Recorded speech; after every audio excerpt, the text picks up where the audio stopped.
And testing. One, two, one, two. Hey, hey, hey, hey, hey, hey. All right, just testing one, two, three, making sure everything is up to speed and connected and stuff like that. Cool, cool, cool, and stuff. All right, cool beans and stuff. Testing one, two, Mike. Hey, howdy ho. What is up, y'all? This is Denzel B. Ren. Sound on with you guys and girls tonight. And tonight we are going to nerd out and we're going to chat about and talk about Ant-Man and the Wasp, Quantamania, folks. I hope you guys and girls have already seen the film. Because yeah, I seen the film and I overall thought the film was fine for what it is, stuff like that. And welcome to the live stream here. Hey, what's up? What's up, Nightlight 91, 991? How you been, man? Good, good. We're about to do a spoiler talk in a few seconds, just making sure everything's getting prepped and ready, stuff like that. So yeah, spoiler talk about Ant-Man and the Wasp, Quantumania. So yes, you can check out my YouTube or go on live on and Instagram, whatever it is, stuff like that. Yeah. So let's talk about it. I won't be on this live stream for too long because I got TV shows and a lot of video content to make over the weeks. This is like break time. Woo! So for those of you, hello Blackwing 2040, nice to meet you, man, on live stream. So Ant-Man and Wasp, Quantumania. What I thought about the film. Get to the point. Now my brain's gonna go to certain areas of it. I thought the film was fair. I thought the film was fair at certain points. Um, I'm gonna start with the flaws of the film. So let's start with the flaws. Modoc. Sir Modoc. Now listen, I was Modoc looked like a goofy character in the Marvel universe. You know, he has like a big head and little legs. Look like a silly person that Stan Lee and them don't made and stuff like that. You know, but he was a murdering machine, of course, willing to assassinate and kill, and also a great thinking mind machine for anybody.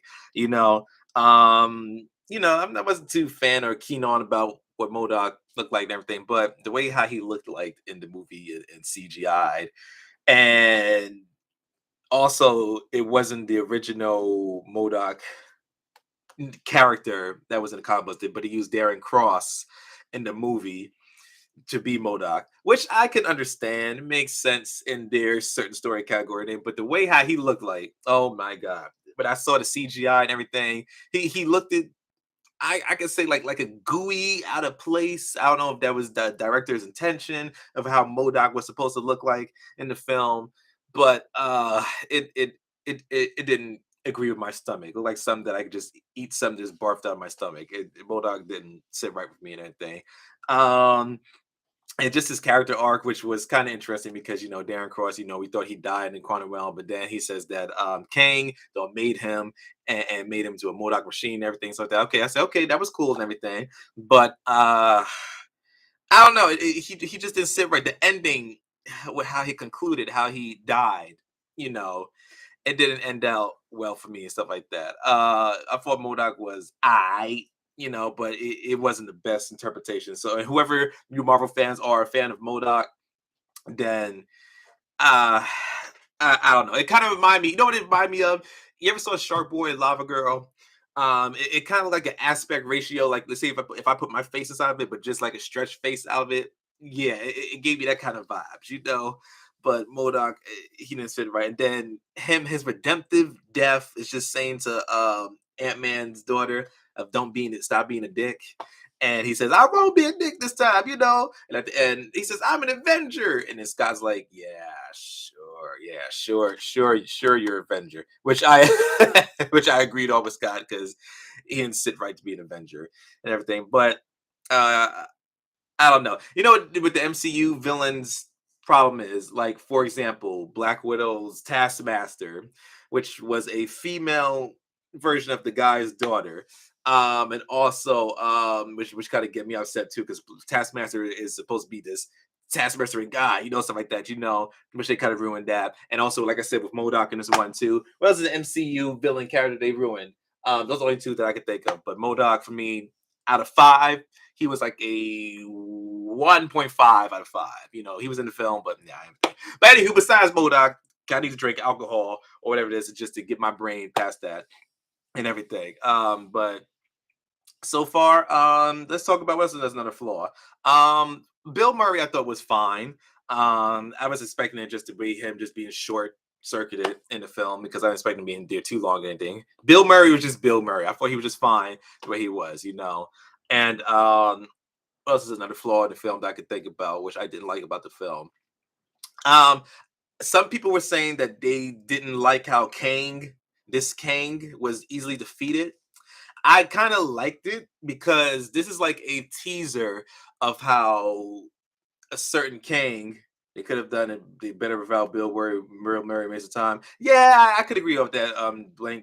Black Wing 2040. Yeah, they could have done without Bill Murray stuff like that. You know, maybe he just did came in there just for the cash and everything. But besides that, some people say they didn't like how Kang was defeated and everything. But like I said though, I kind of agree with what the film did because once you kill one Kang, a lot of multiple kings are going to come through and everything. So there's going to be a weak king phase. There's going to be like a powerful king phase. So maybe throughout the whole MCU future franchise, the films and where he's going to pop up to, because we know he's going to pop up in Loki season 2, which I'm very excited to see how those two post credit scenes. Well, that last post credit scene and credit scene was, and I really can't wait to see where they're going to go for there stuff like that. But overall, other flaws I can think of, Hope Van Dyne, you know, she did her thing. She was like sidelined, you know, and everything. She did certain things, but kind of sidelined to it. I wish we had more better relationship with the village people in the quantum realm. You know, we saw them, we know them, but we want to get to know a little bit more about them. You know, but it is what it is, stuff like that. So far, those are all the flaws that I can only think about so far. But overall, I'm gonna talk about the good parts of the film. And like I said thoroughly in my movie review, my non-spoiler talk, I said I enjoyed the film for what it was. It wasn't as bad as certain critics thought it was and everything. To those of y'all who may disagree, you could disagree with me and stuff like that, and argue with me and stuff like that, and we could talk about stuff like that. And you guys can comment what were your flaws and what were your improvements. Let's talk about the improvements now. You can put in the chat right there. What were your improvements and what you love about Ant-Man and Quantum Manias. I'm like, let's go to the point. I'm gonna talk about the pros. Jonathan Majors, Kane the Conqueror. Jonathan Majors is a fantastic actor. He's killing it in Hollywood. He's in Creed 3, and he did that HBO horror show, which I can't think about it, but he was darn great in that. And then when I see him comparing him to the comic books looks to Kane the Conqueror in the comic books and to him what he looks like now, he fits the role because he got the face, he got the big nose as Kane. You know, he has the structure of Kane, you know, but his characteristics of Kane. When Kane came into an appearance into the film, you already felt serious no about this guy. You know, this guy is like no joke. And then I love the threat that he was interrogating with Ant-Man in a prison cell. Lovecraft Country. Thank you. Lovecraft Country. Thank you, Black Wayne. I couldn't think of the film of the TV show, which is such a great show and freaky but great. But anywho, besides that, I love Kane the Conqueror's threatening. I love his interrogation of his dark words that he was trying to threaten Scott and his daughter and everything. And it was beautiful. And I also did enjoy him and Janet's relationship throughout the film. You know, because he came down crashing down in the quantum realm, and she's like, "Who is this guy? You seem like a nice guy," and help me build up the ship. But it also gave me like a '90s vibe TV plot show, like when she touched the little ball device of Kane the Conqueror, and then it's just like, "Oh my goodness, I saw your future. I saw your thought. You're going to destroy the world if they." I personally like that. It was, you know, it's a cheesy moment, but I really like how they incorporate that and everything. But Jonathan Majors, menacing, intense. What other platform am I on? Nightlight. I'm on YouTube, by the way. So just in case you can't find my YouTube, I'm on Instagram as well too. I'm doing both right now. I'm multitasking right now. Team Capricorn, we multitask. Besides that, yeah. But getting to my point, I love his Kang, man. This Kang felt like a much more conflicted kind of Kang because he says he's been kicked out by his other Kangs that didn't approve of him and stuff. So it's just like, all right, since my other self didn't like my other self, it's like kind of like you hating yourself. It's kind of weird how it works out and everything. It's not like you hating your other self and anything. You just kick them out and everything because you had a plan, a purpose, and everything. And he says, you know what, my other self is going to be a great conqueror. I'm going to prove to my other selves, you know, all that stuff. Yeah, but he did a fine job, man. He was menacing, dark. He felt like a scary calm, like you could trust him, but yet he might beat the crap out you at the same time. I was really nervous at the end of the movie about Scott Lang because I thought Scott Lang was going to kick the bucket because the way how the TV shows, not TV shows, I mean the TV spots and the trailers were showing like, oh my God, this is it. Are we gonna lose Ant-Man because Kane the Conqueror is beating the mess out of him at the end? But the trailer kind of spoiled it. Ray, he says, I don't have to fight you. We're gonna lose. Then I'd rather lose. Some part of his line, anything. They hit the button and then Kane the Conqueror got sucked into the little thing. He got defeated and everything, stuff like that. And I was thinking, okay, Marvel, I said, please don't play it safe, Marvel. Don't play the safe game. If you really feel like you want to end Scott that way, please end Scott because this is like a family oriented film. He's making a sacrifice for his daughter and everything, and he's saving us from the quantum realm. But Marvel choose not to do that way. So I guess they have more things for Ant-Man to do in the near future. 'Cause I really thought Scott was going to kick the bucket and let his daughter take over, but it is what it is. And also another pros I enjoyed about the film was some part of visuals of the film. I love the world that we got into the point with the world of the Quantamania, the quantum realm world, and it's like it felt like a whole brand new world. It gave me like a Star Wars with Star Trek mixed with Dune kind of vibes when Hope and what's his name? Hank went into like the bar thing, stuff like that. I felt like the Star Wars cantina and that part. I really love the set designs and everything. It really felt really different, unique. And also, I also love the different shift in tone that they did with this film because out of all the other Ant Man films, like for me personally, I enjoyed the first Ant Man film, which is a fun thief heist. All that stuff. The second Ant Man film, I thought it was just there for decoration. Just to pass the time before Infinity War and Endgame. But it was good to me, but it was fair, and everything. But this one felt like a whole new ball game, like a sci-fi Ant-Man thing and stuff like that. Yeah, those are the things I enjoy about the film, and the action scenes were cool and everything. I really love the rebel chick. She had like the stick and everything, and she looked at broad and cool and everything. I thought she was cool looking. Wait, I read some of Black Man says so far past MCU villains are getting nerfed, and I feel with this happening, this definitely what they made to do to the leader, or afraid of me what happened to do to the leader in Captain America 4. Well, hopefully in the Captain America films, because it has like a serious tone like the Winter Soldier and Civil War. So most hopefully I hope Marvel's going to go to a serious route with their villains, because it's time for Marvel. I really want Marvel to go into a much more. You can still have a little sense of humor, but more a serious tone phase, because every now and then, sometimes the jokes don't land, and sometimes it gets too jokey. Like for example, Thor: Love and Thunder. I enjoyed the film, but for certain parts of me, it felt like Thor was a little too dumb and a little too jokey in certain things. It's time to get on a serious bandwagon to borrow some moments from DC, borrow some DC moments and stuff like that, make it a little dark, stuff like that. And it's okay to go dark, Marvel. Please, when King Dynasty and Secret Wars come out, please make it at some serious tone dark. Not too scary and dark because you were owned by Disney, but still go that route. But anywho, we didn't get Lewis, a massive downgrade. Well, I didn't expect Lewis, which is Scott Lang's friend, and the other three, the ex-cons, to be in the film because it didn't fit him because Lewis in the quantum realm and everything, stuff like that. It wouldn't fit right with him and stuff like that. So I agree that Lewis was in here. And yes, oddly, I do miss the three trios of Scott Lang's buddies and everything. They could have had a cameo appearance too, like the cop guy, that was Scott's parole officer. He was at the beginning of the film. Jimmy Rue, I think his name was, because in the in the second Ant-Man and Wasp movie, he says let's plan a date and stuff like that. And well, they are having a date of them and stuff like that. Ant-Man and him are hanging out and everything. But overall, Paul Rudd, a charming dude, charming as Ant-Man, love his character. I can't hate Scott. I love Scott. Scott Lang is the heart of the film and everything. What else is good? But for me, that saved the film was just Jonathan Majors Kane the Conqueror.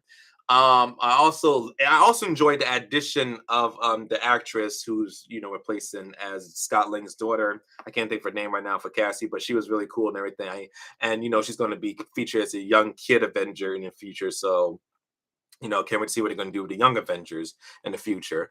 I really, like I said, I really enjoyed the aspects of the quantum world. The first act and the second act of the film got me really, really invested because it got straight to the point and then lack and everything. It was just gets on and on. And it's weird because we have characters, kid characters, like for example, in Wakanda Forever, Riri Williams building an arc Wakanda reactor thing, out of nowhere that they got the Stark technology, and now Cassie's, Scott Lang's daughter now is building quantum machines and stuff like that out of nowhere, instead of resources. It feels like every kid can have these marvelous resources now, which I just find funny, and interesting, and everything. But besides that point, but Lewis is the best part of the Ant Man films. Yes, I know Lewis is the best part of Ant Man films, and I will. You know what? If Lewis, whoever Ant Man's friend Lewis is at the end, when the Marvel series end, I would love to hear a sum up story of Lewis telling his grandkids or whoever it is the summary of the MCU. Like, yeah, so back in the days, when my guy Ant Man was fighting Thanos, and then we got the Avengers, and everything, and then we met this guy Kang. I didn't meet Kang and everything, but Scott met Kang and all that stuff, yada yada yada and stuff. Yeah, I would love to see. I would pay a Disney Plus tribute to see Lewis's shorts of how he sums up every Marvel film and everything. But overall, yeah, I just feel like he didn't fit in the movie and stuff like that. I did enjoy the action parts, Kane did his thing in certain parts, because we had the full glued on suit and everything. His suit looked very calm and accurate with the purple and greens and everything. I was like, oh man, Kang is about to do some stuff, man. And yeah, his power levels and everything. His Kang, which did a research for him on the comic books, he's just a regular, if I'm not mistaken, correct me if I'm wrong, just a regular guy, but he just got a lot of knowledge and thoughts about time, and he wants to just conquer each and every galaxy of himself and different variants of the multiverse and all that stuff. He has a suit of technology, which is, it feels like a magical suit, but it's mostly like powered. It kind of reminds me of how Thor's people are in Asgard. Like they are technologically advanced beings, but they just have the source of magic powers to do certain things. That's what it kind of reminds me of about Kang and everything. But Kang, which I thought he got me at the edge of my seat. He was scary. He was intense. I don't know if he was gonna like pop off or do some things and everything. But I heard, like I said, some people said they didn't like how he was easily defeated. Why I thought he was easily defeated because this is just for us as an audience, I guess, is what the MCU is showing to us, that this is the beginning of Kang Dynasty. He may get developed more worse and everything. It's like we showed in the post credit scenes. We saw the Ramatut Kang. We saw can't think of the other Kangs. There's so many Kangs and everything, but it feels like he's going to be like the ultimate evil. And I know Kang is going to be outdoing Thanos in certain ways, because like I said, we're in a multiverse realm of this phase 5 now, so all things could be possible to phase 5 and phase 6. So where do you think Kang is going to pop up next, and which film? We know he's going to pop up in Loki season 2. But I'm excited to see Loki season 2 because Owen Wilson is like, oh my god, is that the guy who you thought he's all that big threat and everything? He's not that scary. Come on now, he's like a nice guy and everything, but Kang is going to do a major damage and everything. But overall, like I said, I thought the film was fine. Not fine, like I said, it's not a perfect film, but for me, it's a 3.5 out of 5 film. I enjoyed the action scenes, of course, it's a Marvel movie. Enjoyed Scott Lang's acting wasn't bad and terrible and everything. Enjoyed Kane and everything. And I just was not a fan of Modoc and just the way how he went out and everything. He said the most cringy lines at the end of how he died and everything. I just said, oh my Jesus, why did he go out like that? You know. I like the rebel holy guy. He says, I like holes and all that stuff. He turned out big and all that stuff. Yeah, and they were all going rebellion against Kang's dynasty and stuff like that. Yeah. And I thought Kang's like stormtrooper guys were like a little weak. The guys with the fishbowl, glowy face things and everything. He might develop a more powerful army in the near future. This is just like his first like, battle droids, throughout. But I thought they were fine and everything. And I love how Kang developed his own prison that he said he was stuck there for like 30 years or everything. That he turned his own prison into a big giant dynasty of things, you know. But yeah, like I said, it's gonna be a short live stream thing, so I'm not gonna be here too long. Just in spoiler chat. And I love the doubt at the end of the movie that when Scott Lang said he defeated Kang and everything, he's like, "All right, we defeated Kang, but did we really defeat him? I don't know," and stuff like that, But yeah, out of all my live stream, I just have just short words to say about this movie. I thought this movie was fine, and 3.5 out of 5. Will I watch it again? Of course, I watch it again, maybe on Disney Plus, but not as much as too much and stuff. But yeah, share me your thoughts of what you guys have about the Ant Man and the Wasp Quantamania and about the film and everything. What did you love about it? What did you dislike about it? Night, like, oh hey Javon, what's up, bro? What's his name? Nightlight says I'm playing Fortnite and my team are losing, man. Hey, keep grinding, bro. Listen, man. Multiplaying in Fortnite, it's not an easy challenge, bro. Yeah, but yeah. So to end this stream, because I'm not gonna be here too long, stuff like that. What will be your top Marvel films that you are expecting this year? For me, um, it's gonna be not Ant Man, Guardians of the Galaxy. Volume 3, which I am not ready to watch, of course, because you know why? Because I have a feeling that Rocket Raccoon is going to kick the bucket, because he's being shown off more in the trailer. And we already know that Dave Bautista already confirmed that he is not going to be in the future Guardians film. So, that's going to be, wah, wah, wah, you know. And is there another Marvel film that's coming out this year? I think it is Captain Marvel too, the Marvels and stuff like that. I really decided to see how they're gonna go with that. And also, what is another TV show? Oh yes, Marvel Secret Invasions. That TV show I can't wait to see with the Scrolls and Nick Fury coming running about and stuff.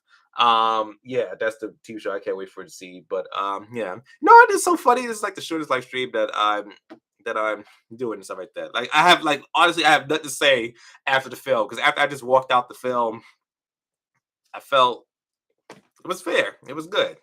So yeah, I think that's all I have to say. I enjoyed Kang. Uh, uh, um, yeah, I thought it was fine. It was a fine film and everything. So yeah, I'm about to wrap it up in a few minutes because I'm about to watch the Last of Us episode, which is coming on pretty soon and everything. And yeah, so we're gonna wrap this up and everything, stuff like that. I just want to express my feelings about it's my spoiler talk how I felt about the film and everything. So, guys and girls, I might do another live stream real soon, probably later on this week, and we're just gonna nerd out and kick it out and everything, stuff like that. But what are you guys and girls' thoughts about Quantumania? I'm gonna give you guys and girls a few minutes to comment everything. Comment below and let me know. Also, if you enjoyed my reactions, reviews, and thoughts about it, hit that like, subscribe, and share button. More videos posted each and every day or week on my YouTube people. Much love to you guys. So this is me signing out with a short bang. Ta ta, y'all. Woo! All right. And you Instagram folks, you